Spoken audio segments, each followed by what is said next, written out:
Hi friends, आपका स्वागत Vinod GS grow channel में। जैसा कि इसके पहले इंडियाज के रिवर या भारत के नदियां की कड़ियों में अगर आप देखेंगे तो सबसे पहले याद रखिएगा सिंध की सहायक नदियों के रेफरेंस में बातें चल रही हैं। आज जो भी बातें हैं वह ब्यास नदी को लेकर के। सवाल ये नहीं है, सवाल ये है कि ब्यास नदी का प्राचीन नाम क्या है। बिपाशा है। ब्यास का प्राचीन नाम अर्थात वैदिक नेम जो है वह बिपाशा है और इसका दूसरा नाम भी अर्ज किया है। अर्ज किया। सवाल ये है कि ये किसकी सहायक नदी है। कंट्रीब्यूटरी रिवर जो भी है किसकी है, सिंधु की है। सिंधु अर्थात इंडस की है। अब देखिए, अगर मैप में देखना होगा, मैप में अगर आप देखेंगे एग्जैक्टली लोकेशन,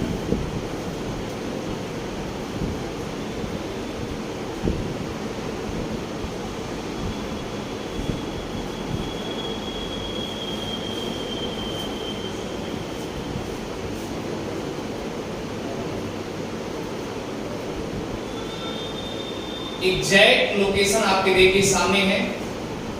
ये वाला रेंज आपसे बताया गया कि ये आपका लेह लद्दाख है और ये पोर्शन आपका जम्मू कश्मीर का है जहां से झेलम नदी निकलती है और ये पोर्शन आपका हिमाचल प्रदेश का है और ये पोर्शन आपका पंजाब का है। हिमाचल प्रदेश में आपको याद होगा कि अभी इसके पहले जो वीडियो अपलोड हुआ है वह था चिनाब, जिसे अस्कनी के नाम से भी कहा जाता है, इसकमती के नाम से भी कहा गया। लेकिन आज मैं बिपाशा के बारे में एक चर्चा थोड़ा सा बात करना चाहेंगे। ये ब्यास नदी आप ऐसे हल्के में न लीजिएगा। व्यास मुनि के नाम पर ही ब्यास नदी पड़ी है। यहां तक कि वैदिक में लिखा गया है कि व्यास के पुत्र जो थे मोह माया में किसी के संदेह मोह माया में उसी व्यास कुंड में, एक कुंड कुआं जैसा था, उसी कुंड में जाकर के अपने आप को प्राण न्यौछावर कर दिए। सवाल ये नहीं है, किसी के याद में आप इतना समझ सकते हैं, आज की दुनिया में यही हो भी रहा है। किसी के याद में अपना प्राण न्यौछावर कर देना बहुत आम बात हो चुकी है। लेकिन ये कहावत मुझे ऐसा लगता है कि जो पहले हो चुका है वह आज असर पड़ा है, वह आज असर दिखाई देता है।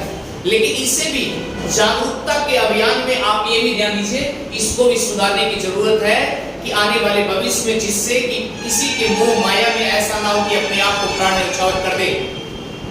जो पहले चलाया उसे आधुनिकता में बदल दीजिए।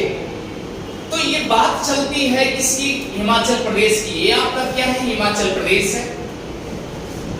हिमाचल प्रदेश में यहां आपको मिलेगा बाड़ा लाचा दर्रा और बाड़ा लाचा दर्रा से जैसे आप साउथ दर्रे में जाएंगे आपको मिलेगा क्या, रोहतांग दर्रा। क्या मिलेगा, रोहतांग दर्रा।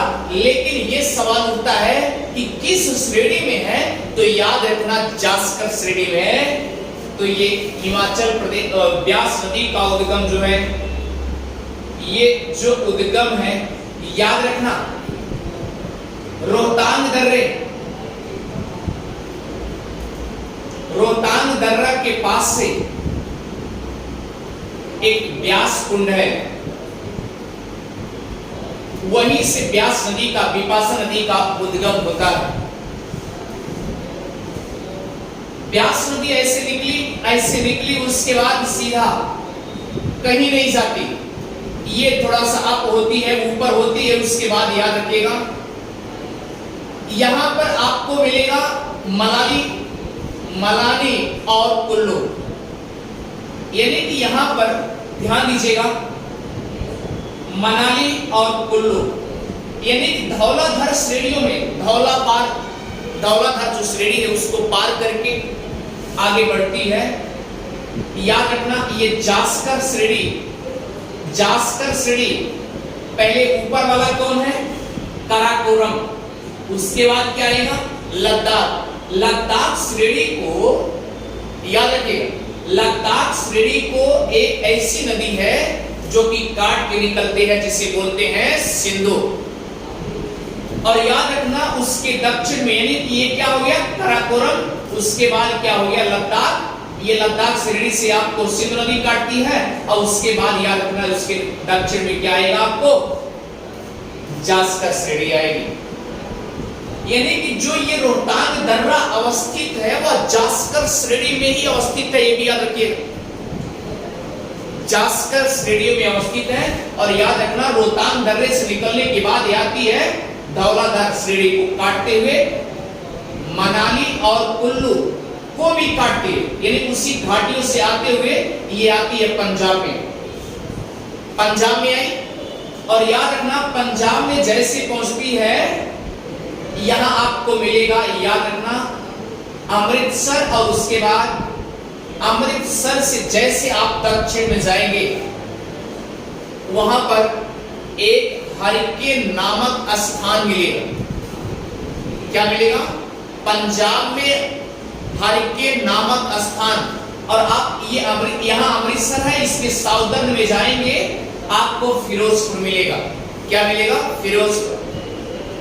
तो याद रखना अमृतसर के दक्षिण में और फिरोजपुर के पास में यहां एक आपको लोकेशन एग्जैक्ट मिलेगा जिसका नाम है हरिके। और यहीं पर हरिके में जा करके अपने आप का पानी, अपने नदियों का पानी इसमें कर देते हैं, सतलुज में ले जाके गिरा देते हैं। अर्थात हरिके नामक स्थान पर, कहां पर? हरिके नामक स्थान पे। हरिके कहां है? पंजाब में। किसके पास है? अमृतसर और फिरोजपुर के पास में। तो याद रखना यहाँ हरिके नामक स्थान पर सतलुज में आके अपना पानी गिरा देते हैं। या अगर आपसे पूछा जाए कि निम्न में से कौन सी ऐसी नदी है जो पंजाब में अपने पानी को, अर्थात सिंध की कौन सी ऐसी साइड कंट्रीब्यूटरी रिवर है जो कि पंजाब में ही अपना पानी न्यूट्रल कर देती है, अपना पानी एग्जिट करती है, गिरा देती है। कहां पर गिराती है? पंजाब में हरिके नामक स्थान पे गिरा देती है। इतनी बात तो समझ में आ गई होगी। आगे मैंने आपसे कहा यहां तक कि कांगड़ा जिला भी, कांगड़े जिलों के भी कुछ अंश लेती है। घाटियों को काटते हुए कहां आती? हरिके नामक स्थान में। पंजाब में अपना पानी कहां गिरा देती है? सतलुज में ले जाकर के अपने पानी में गिरा देती है। अपने पानी को वहां पर गिराने के बाद अब ये क्या करती? अब ये जो ये आपका ब्यास नदी है, यह सतलुज पानी अपना ले जाके ढो करके ले जाएगा चिराव और उसके बाद सिंधु में ले जाके पानी और ले जाके लास्ट में क्या करेगा? अरब सागर में कराची से 80 किलोमीटर पानी मीठानकोट नामक स्थान पर, मीठानकोट नामक स्थान पे ले जाके पानी गिरा देता है। अगर मुझे लगता है कि अगर इस छोटे छोटे आपको विकल्प दिए जाएं तो आपको समझ में आया होगा। एक चीज, दूसरी चीज यह है कि दो ही ऐसी नदी हैं जो जाके लास्ट में समा जाती हैं। एक है किशनगंगा जो कि झेलम की साइड नदी है, और दूसरी क्या है? ब्यास है। यही भारत में ही जाके अपने आप को पानी को गिरा देती है। इतनी बात तो समझ में आ गई होगी। और आपको अगर अच्छे से समझ में आ रहा है तो याद रखिएगा इस चीज को आप बिपाशा और अर्जकिया। अब सवाल उठता है अर्जकिया नाम क्यों पड़ा?